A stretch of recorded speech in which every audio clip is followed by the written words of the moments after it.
Najwa Shihab menjadi sorotan publik setelah memilih untuk tidak ikut mengantar jenazah suaminya, Ibrahim Syarif Assegaf, ke pemakaman di TPU Jeruk Purut, Jakarta Selatan, pada Rabu 21 Mei 2025.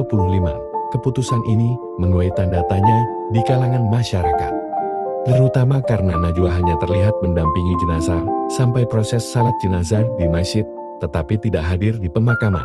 Ibrahim Assegaf meninggal dunia sehari sebelumnya, Selasa 20 Mei 2025, akibat pecah pembuluh darah otak.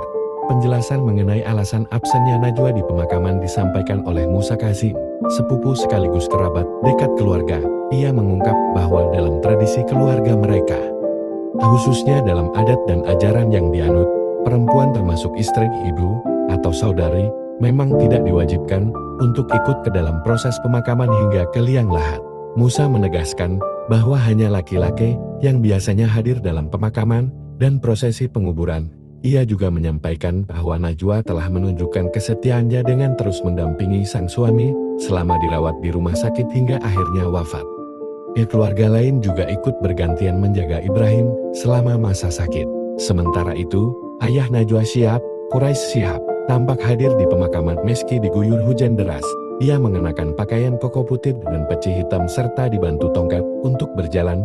Quraisy turut memberi penghormatan terakhir kepada menantunya, menunjukkan bahwa keluarga tetap memberikan penghormatan penuh meskipun ada perbedaan peran sesuai tradisi. Suasana pemakaman berlangsung hikmat di tengah hujan, dengan banyak pelayat hadir mengantar Ibrahim ke peristirahatan terakhir.